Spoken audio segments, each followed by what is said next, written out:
from the online channel or Twitter will be tackling that as well. And we start with a gentleman here on the left-hand side with a blue shirt. No, yes. Two in blue shirts. It's John Davis from Santander. I've got a question, I think, for Tim. After yesterday's talk, you were very effusive when you're talking about Facebook and the kind of differential regulation that you see, not just Facebook, but companies along those lines. And I'm thinking, if you talk to your customers that buy internet access from you and ask them, what motivates you to want internet access, is it not the case that a lot of them are saying, that's the reason they're coming to you, so companies like Facebook, like YouTube, and so forth. And in fact, if they weren't there, then there'd be much less of a motivation to take the service. So realistically, what can you get the regulators to do for you, given the position of Facebook having an ARPU of €2 or €3 per quarter, YouTube making effectively not much money, and so on and so forth. Yes, I can see the point about security and privacy of data, and that's completely sensible, but what concrete financial measures would you like to see? Thanks. Look, the first thing, by the way, yesterday, the Association of Consumers in Germany, they filed a claim against Facebook because they said it is not accepted that in the terms and conditions of Facebook, which got changed in January, that the customers are not getting asked what is happening to their data. And by the way, this is a tendency in the market here in Europe, and especially in German environment. And by the way, this is the same is happening to Google. There was a press release this morning that the EU is investigating on the right of forgiveness is not executed from these companies as decided from the European Legal Court. So therefore, there is a tendency, and exactly in this turf we are playing. We are playing on security. We are playing on open platforms, not closed platforms. But we know about the strength of the network effect of this kind of infrastructures. That said, for me, these are all monopolies. And by the way, huge monopolies.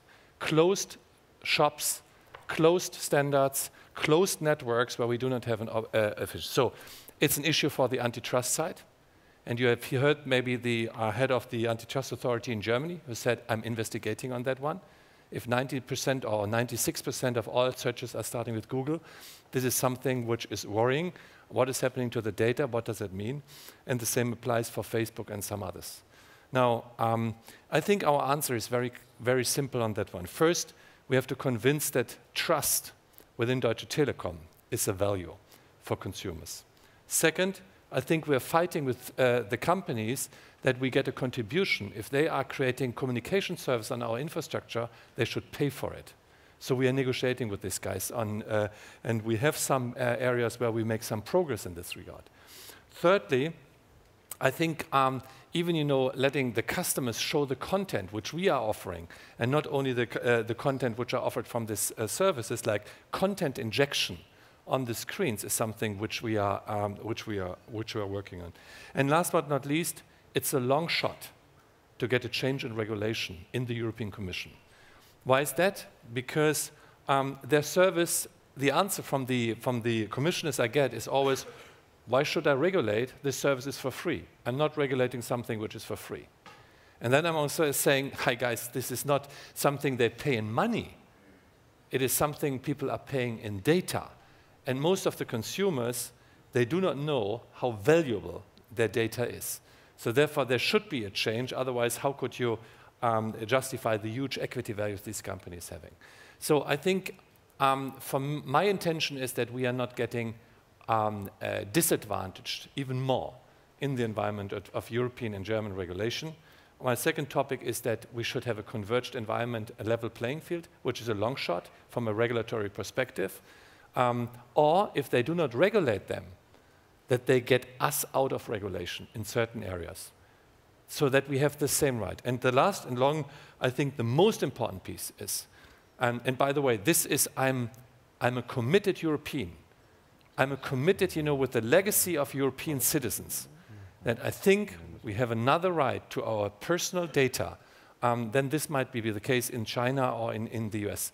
And therefore, the data protection law is definitely something where we are intensively working with the Minister of Interior and even the Brussels Authority to get a legislation which is clearly defining all data belongs to the people living in the countries, living into Europe, and what are their rights in the real world should be even the rights in the digital world, and the big companies from the US, they have to apply to these rules. So they should have their Betriebsstätten, their operations, their data analytics, their monetization on this one, based here on Europe, idle-wise in data centers here in Europe, and not outside of the market anymore.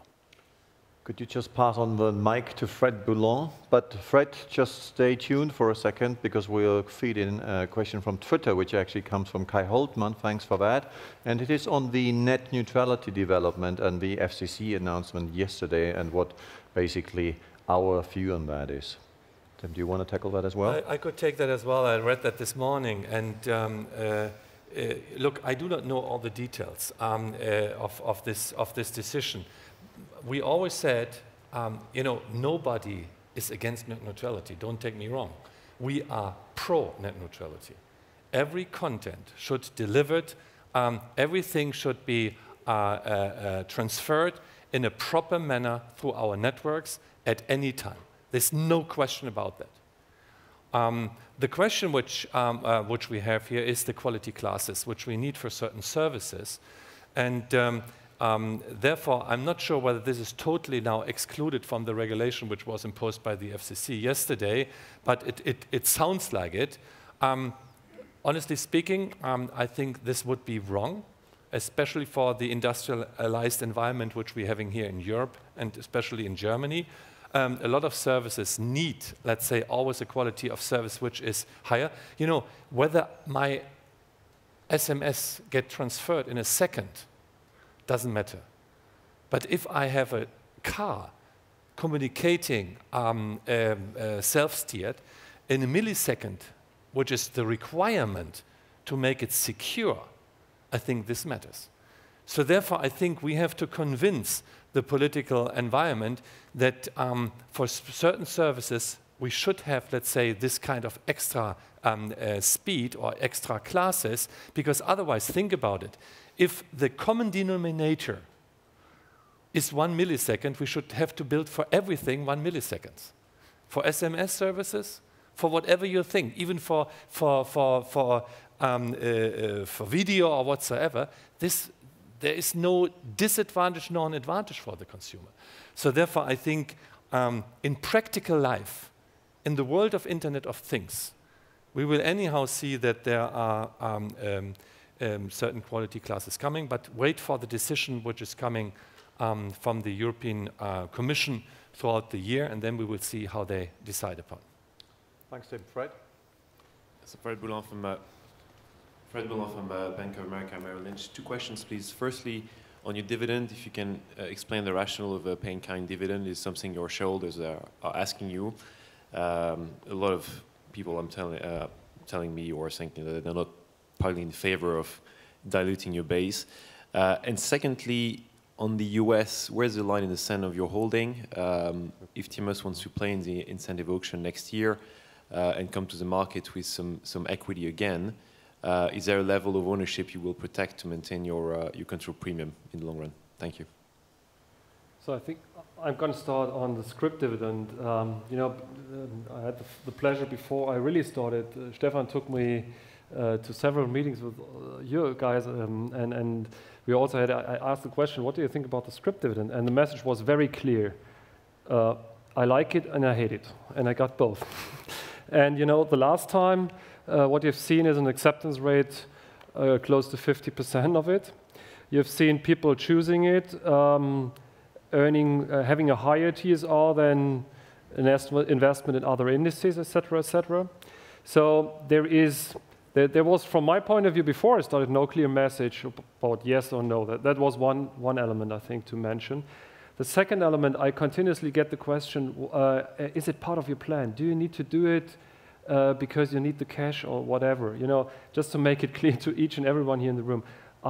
When I do my planning, I don't plan based on M&A speculation. I don't plan based on scrip dividends. I do a plan which assumes a dividend. I do a plan which assumes that the setup we're having right now in the group is the setup till 2018. And then we look at it, especially at the scrip dividend, Frederick, we look at it from an opportunistic point of view, whether we think that the no's and the yes are in balance or in favor for it, and then we decide. That's the way we're going to do it. On the US, by the way, I've exchanged everything into dividend in kind, and I was so happy about it, you know, from the money I made for 2014. With regard to the US, where is the line in the sand? Look, the first thing, and I think that came across, we have a recipe for the US market when it comes to further growth. By the way, when I talk about growth, I'm not talking about custom growth only. We are now talking about EBITDA and free cash flow growth to a very significant way. And the commitment, what you got from the team, which showed up here, I think was very, very clear. And they understand that trust is a value of our shareholders here, and therefore delivering on this is very, very important. Now, that said, we have a very good standalone position for the next years. That's definitely the case. You saw our mid-band spectrum position. You see the utilization of that network, which is low, which gives us the highest speed. We have a differentiator in the market with the Un-carrier proposition, with a lot of new ideas we have around the customer perception. We have a team which is really disruptive in its approach and self-confident on the success they made.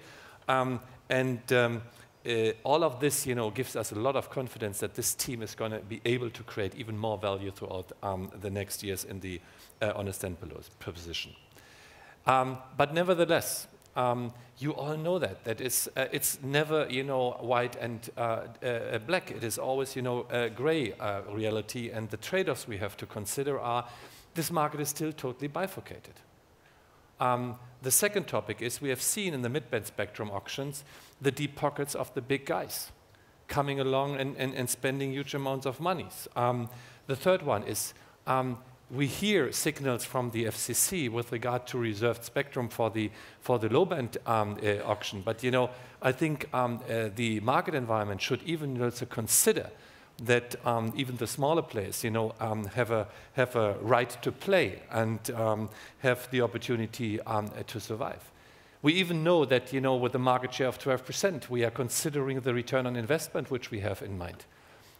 We should even, you know, improve the return on capital employed or the delta EVA over the next years in this environment. And therefore, and last but not least, is, and John made that clear as well, he understands pretty well that with all the transformation we're doing in Europe and Germany, with all the CapEx we are considering to strengthen our differentiation position here in Europe, they have to be in the position to self-fund their business in the US. That said, is there a line in the sand with regard to shareholdings? And I think you're talking about the bonds and other things. Definitely yes. You know, why should, you know, I ever consider giving up the control premium of that business? You know, this is a lot of money and worth a lot of money. But we always said, if we could create something which is bigger, which gives us the opportunity to even more challenge the big guys in this market, from a utilization perspective, from a spectrum position, from a synergy perspective, we are willing to consider that, as we did with Metro PCS, as we did with the IPO. And this is, I think, in your interest, and this is even in our interest. It's a value creation story, and we should question that for the US, and therefore, even if you might think that a little bit vague, but we were intrigued by the idea to merge with Sprint, which weren't allowed from the FCC due to the synergies, due to the spectrum synergies, but even, you know, the cost synergies. But we will always consider even opportunities outside of the organic business. Well, thanks, Tim. I think we stay for a second on the left-hand side and move on to Mathieu Robillard in the very first row, please. And then we move backwards to the right. Thank you, Mathieu Robillard from Barclays. 2 questions, please. First, on regulation, you touched a bit on net neutrality, on data privacy, but are there other agendas for you, and what do you think is realistic to be expected from the European Commission in the next few years in terms of favorable or unfavorable regulation for your sector? And a second question with regards to the UK. Two questions there. First, why did you decide to take such a large stake in BT instead of cash as one of your partner did? And generally, is the UK part of your footprint? So look, from the and you know that I made that clear yesterday, and I hope you understood that our regulation policy is driven by how could we improve the investment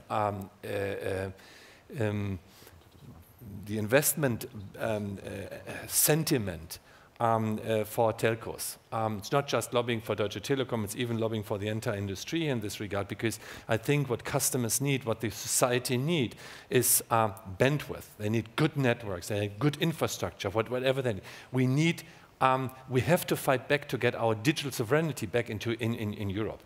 And that means, you know, apart from the infrastructure investments, even, you know, level playing fields. Now, you always have to see what's realistic and what could be, from a practical perspective, be done. What I'm expecting is that this year we're going to see the single market package getting ratified from the European Commission. In this package, I see 3 points. First, roaming. Roaming like at home with reasonable conditions. Honestly, I think that's a good thing. If you believe in Europe, what we do as a leading European telco, no roaming needed. So therefore, roaming like at home, it's a consequence. But if we define European markets, if we find markets without roaming, then we should even adapt or even change the way how we're looking on the European market. Then we should not have an antitrust regulation which is based on 28 markets. We should not have, let's say, every regulation taking place in the local markets. Then we should not, you know, intend to have at least three market players in the mobile place, even if the market is very, very small, or that we are not able, you know, to do reasonable consolidation in the environment we're operating. The second part is the frequency policy. Frequency policy should not be used to fund governmental issues. It should be used to build out infrastructure in the countryside. By the way, Germany did that, and that is the proof of the concept. The intention to sell the LTE band in 2012 was absolutely right, because first we built the rural areas and then we went into the dense areas. That was the obligation. And now we have a much better LTE coverage outside of the cities than ever before. So frequency policy and alignment of frequency policy is very critical for us. By the way, I expect this is in the Verordnung, which is getting approved this year. The third one, which I hope to see in this paper, is a clear position on net neutrality and the discussion which we had on quality classes. So there are some good recommendations being discussed in Brussels these days. I think maybe this is happening after summer or around summer, at least that is what we hear. Is that enough? No. I think immediately thereafter we need a kind of second step, which is going towards over-the-top level playing field, and the definition, what is the market? So we need a kind of common definition about what is a telecommunication, what is an over-the-top, what is a service which should either be regulated or what should be out of the regulation. And the second thing, what we even need is, I think, a more relaxed position on the regulation for the former incumbents, especially on the fixed line side. On the mobile side, I do not see so many changes, but on the fixed line side, these are the two topics which we bring up to the agenda. On top of that, by the end of the year, expecting the European data protection law, which is under heavy discussion behind the doors. So even there, I think we're going to see something, hopefully an improvement. On Germany, only to mention that, I think the spectrum option is very clear, straightforward. I think the big discussion, which is interesting for us, is do we get the allowance for building out the vectoring here in Germany around the, to simplify it, around the switch houses, where I believe it's a good opportunity for the market, but even for our competitors. Because it's not that we are trying to monopolize our infrastructure. We will offer bitstream access even in these areas for the competitors.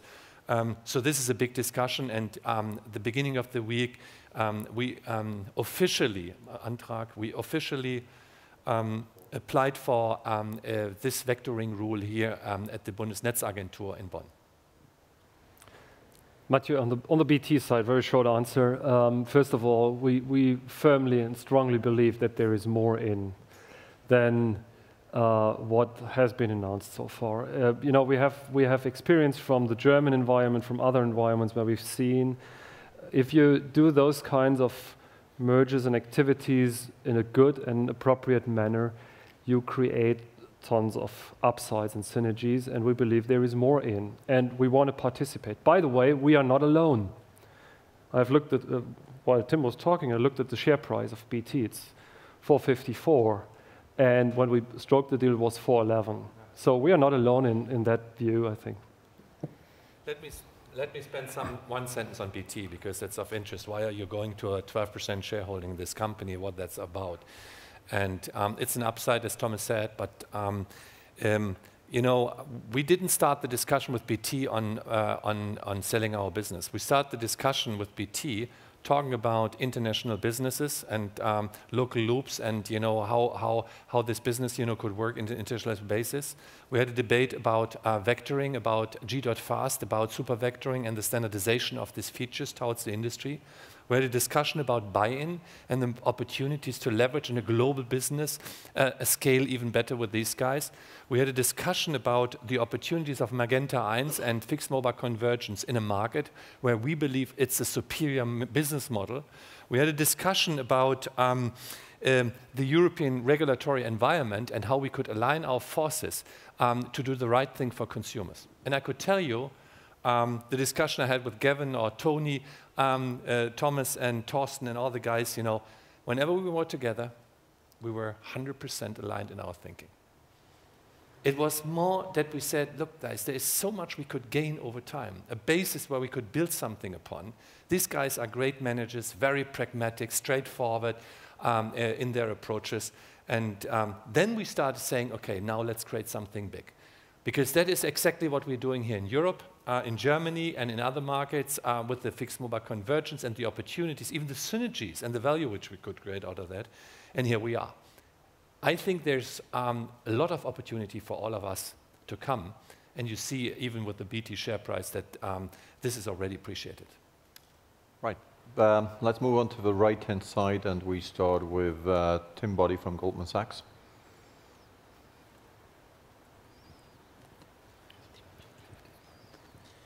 Yes, thanks. I wanted to ask the question asked yesterday about synergy opportunity from cross-border M&A on the basis of the initiatives you've been laying out. I mean, do you think there's a material OPEX saving in addition to potential revenue synergy from this this structure you've built? Secondly, I wanted just to ask a more mundane question, Thomas, just about cash tax and cash restructuring.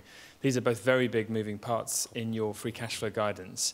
And currently you pay very little cash tax and a lot of restructuring. How do you see those phasing out to 2018?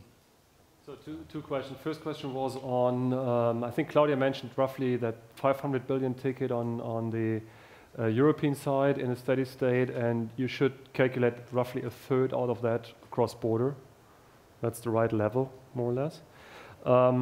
That's number one question. The second question was cash restructuring, cash taxes.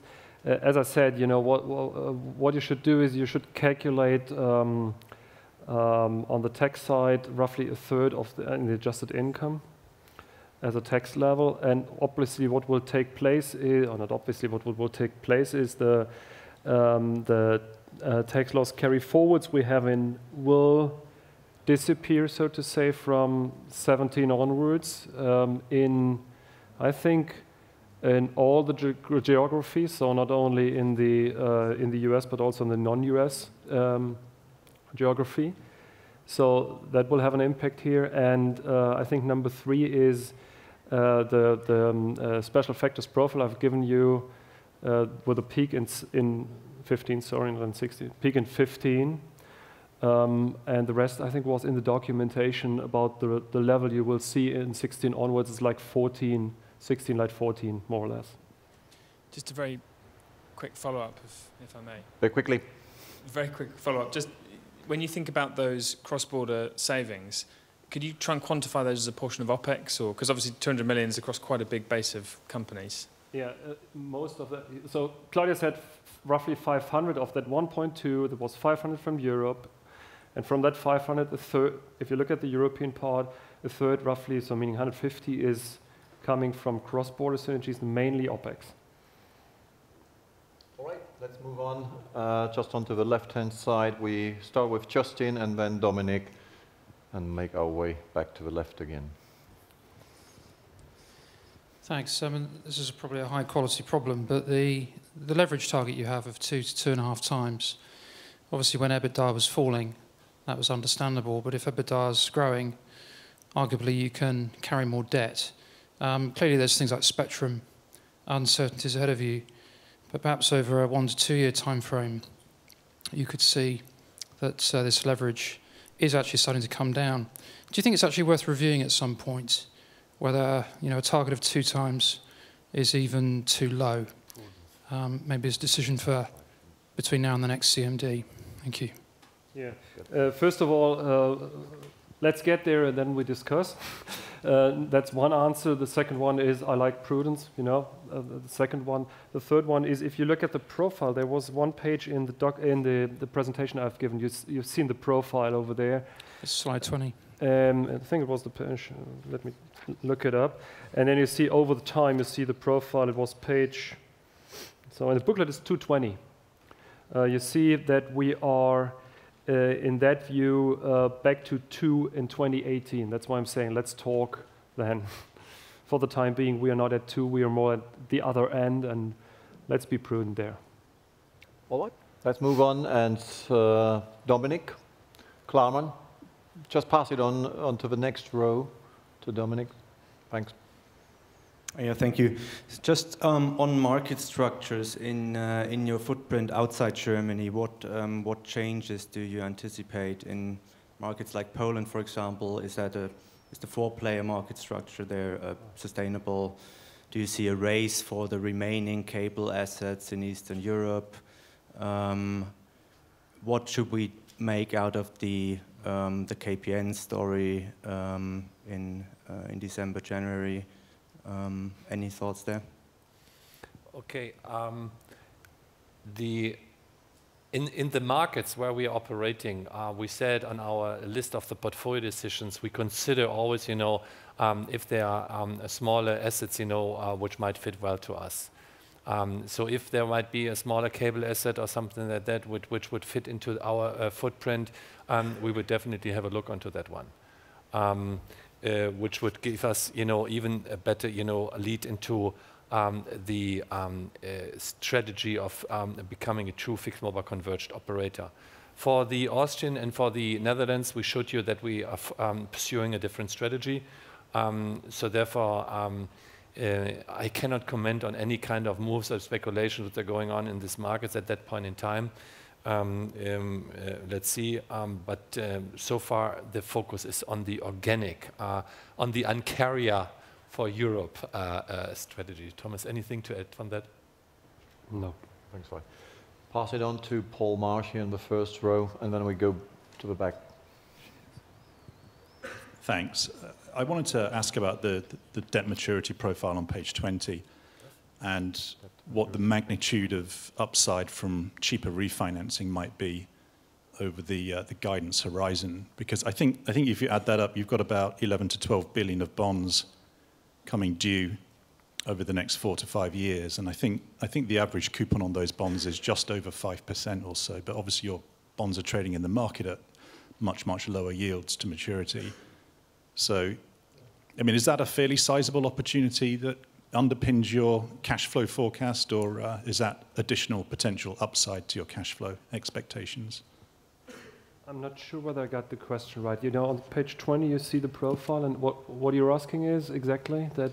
I'm just asking if you can, if the potential cheaper refinancing costs as those bonds come due is additional upside. No, it isn't. It's incorporated. It's incorporated. Okay, thanks. Let's move on to the back to Guy Petty, and then we go to the left-hand side again. Question for Thomas, really. Thank you. Your special items number is very significant. Last year it was about 10-11% of EBITDA, and over DT's history, special items have always been significant. So, firstly, what is so special about them that they are so massive and so repetitive that we're still looking out that they're 4 years away, we're still 6 to 7% of EBITDA? And on a secondary point, if I look through your free cash flow CAGR growth rate, it looks like something like a third of your cash flow growth comes from a reduction in special items, and the other 2/3 effectively comes from the US. Is that the right way of thinking about what is actually driving your cash flow? Thank you.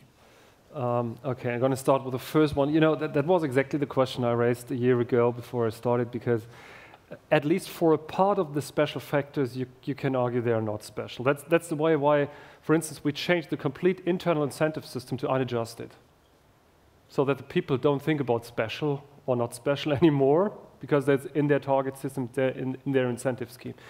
So they look differently at it. That is true, I would say, for the German geography, looking at headcount reduction.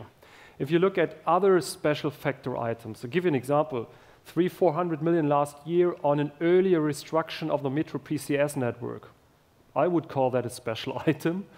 It's not like the special is not special. There are parts in there being parts of a continuous restructuring process which will take on for years, and I think you're right, you can name them special or not. I don't care at all. We pay the people by not differentiating anymore between the one and the other, but there are some elements, as I said, like restructuring or integrating Metro and that kind of stuff, where I believe that it's absolutely appropriate to look at that. On the second question, on the free cash flow, I don't think it's completely right to do so. Yeah, there is a big impact is coming in 16. If you look just at 16, that's right. You know, there will be, as I said, the profile will be much lower on special factors, and that will ramp up the free cash flow significantly.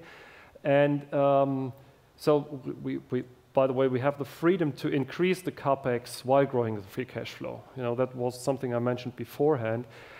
On the longer run, looking at 17 and 18, that's not true, because yeah, we'll see growth from the US, from Europe, from Germany, and from T-Systems. So on the 17-18 perspective, I think that's not fair anymore. Okay, great. Thanks, Thomas.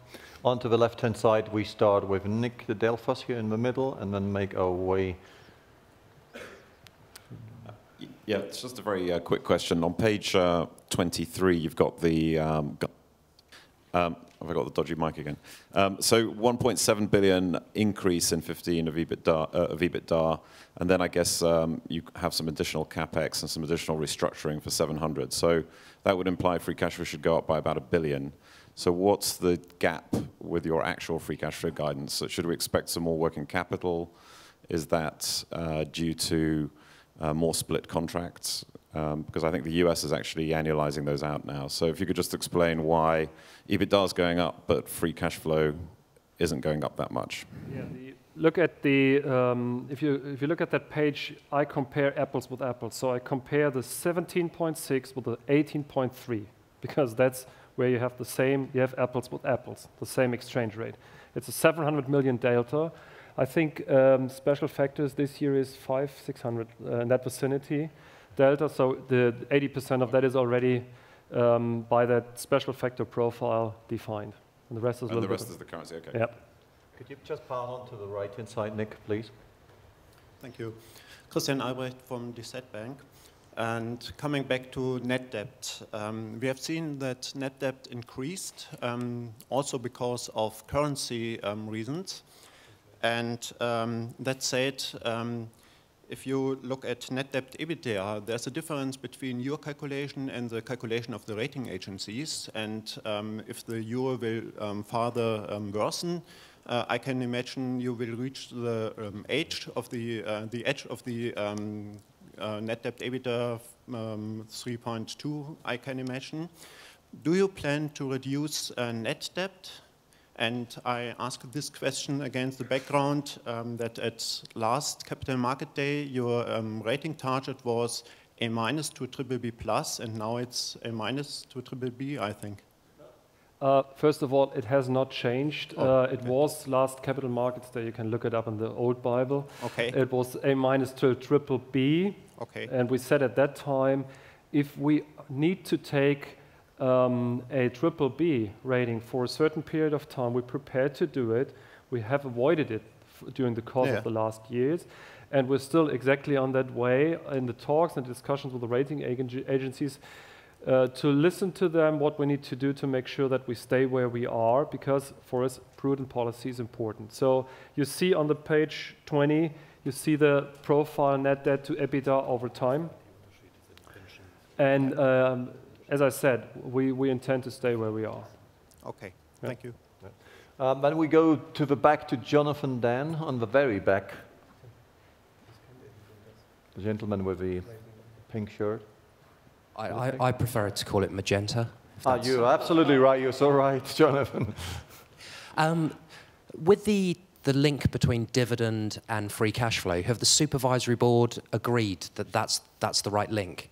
I'm just thinking that in a scenario in 2016, you could deliver the step up in free cash flow, but given the US spectrum auctions, the various other things that are happening, you could year on year consolidate it. You could have a scenario end of 2016 with 5 billion of your definition of free cash flow, but where year on year absolute net debt also increased post a spectrum auction. Yeah.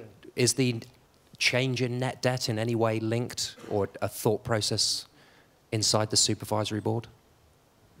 So first of all, the plan, the discussion, the capital markets day, the commitments we're giving, all of this have been discussed in supervisory board. We need approvals for the budget. That is a formal process where we get approval. We get a notice from the supervisory board with regard to the midterm and long-term strategy. We had a separate and specific discussion on the dividend policy, and that is what I stated even yesterday. The good thing of the track record of Deutsche Telekom is that in the past, whatever we have done, we got the full support of our supervisory board to make the needed transformation steps within the company. Yes. So there's one last question from Ulrich Rate, who's just in front. Yeah. Thank you very much. 10% CAGR on the 14 number gets us to 6.1 billion or so, which was what was originally meant to happen in 15. Obviously, there are great things happening in the US that require significant cash flow, so I'm not saying that's not all right. I'm just wondering, your guidance essentially is for very significant free cash flow growth over the next couple of years. Is this, and I'm wondering how you think about the business as it exits sort of 17, 18, your guidance period, because there is a risk here that we are talking about inverse hockey stick, right? You're normalizing sort of the investment peak in the US.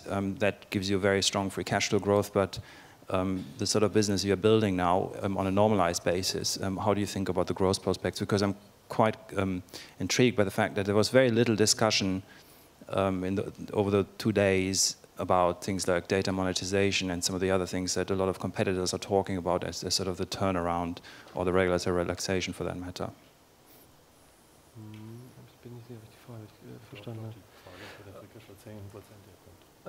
Okay, so first, I'm not pretty sure whether I got the question right. I'll try. I think first of all, and that I got that question several times, whether we have, especially the US team and ourselves, have a different view in terms of how we should look at the growth there and whether we should limit the growth to get more cash, et cetera, et cetera. I can tell you this kind of debate, looking at growth on the US side, we never had. We have debates about what is the right level of capex to put in, what is the not to underinvest and not to overinvest. Well, I think that's a pretty difficult question, but you know, we never had the debate about shall we stop customer growth just to make free cash flow or something like this. And I think we shouldn't have it as long, and the US team is showing and proving that it's the case, that growth is valuable. So it is not like a matter of twisting and tweaking the line. again, that was mentioned also in 2016, a huge chunk of the upside in the free cash flow you will see just by a decline in special factors, in non-restructuring activities you have in 15 high, 16 low. So there's not a kind of a backloaded profile by high invest in the beginning and then you do something twist and tweak in the end. I'm not sure whether I got the question right, but that is not the case. Well, thanks, Thomas. Very quickly on logistics. We've got now 1:45. At 2 o'clock, all your shuttles to all the respective airports and train stations will leave on time, so you've got plenty of time to collect your things, etc. But we need about 5 minutes of your attention still for 1 or 2 announcements. There's obviously the wrap-up of Tim, which is the most important one. So maybe we start with Thomas. Yeah, thanks, Stefan. You know, what I like to do is, and most of you will know it, I would like to address here the upcoming management change we will have in IR. Most of you might know Stefan decided to take a new career step to move forward into a much more operational role, and he will become the CFO of the T-Mobile Czech entity. And I can tell you, myself, Tim, the whole board very much supports that, because A, Stefan deserves it. You know, he started 2007. I was not at the board at that time, but I think Tim, you've been already, and he started with a share price, by the way, of 14 euros. Oh, I did a bit of value generation. And now after 7 years, basically more than 7 years now, moving the next role, the share price is higher. So that's the way it should be. But it's, you know, it's not only about the share price. It's about, I think, the way Stefan has managed during the course of the last 7.5 years, that investor relations team and the investor relations, the relations to you, basically. When I started my welcome tour 1.5 years ago, I got the message, I got a lot of messages from you guys, but one message was how well respected Stefan is in your group. And I hope I speak a little bit on behalf of you, at least Mathieu is nodding, so I know I do. I think he has a fantastic reputation, and he has it internally because he was always the front runner in terms of efficiency, doing things better, being more innovative, changing things, making sure that we're using social media, that it's easier for you guys, always very service-oriented, but also one of the few guys internally who pushed the board in the right moments. Tim, you know what I'm talking about? And it was, sometimes it was very necessary, and it was very well done, and rightly so. So he deserves a very, very high degree of thank and from our side here, from the board side. And that is what I want to do here. Thank you, Stefan, for your time. You know that it will take some more weeks or months until you really change your role, and the big party will be later on. But I think it's the right forum here to address that, to say thank you to Stefan. He started in 2010. He said in 2010, I'll become with my team the best IR team across Europe, across the various industries. And there are not too many people at DT, you know, being at that time number 9 or 10. In Europe. And just saying, in 4 years' time, I'll make it. Or I will make it in 3-4 years. And he made it. You know, I love those type of people who throw the ball and just go for it and finally make it. So I think that's great what we have seen from you, Stefan, here. And I'd like to thank you personally, because for me it was very important to have you at my side as a new CFO coming in, supporting myself and bringing me here into that group, into the investors group. That was very, very important for me as well. So many, many thanks to you, guys.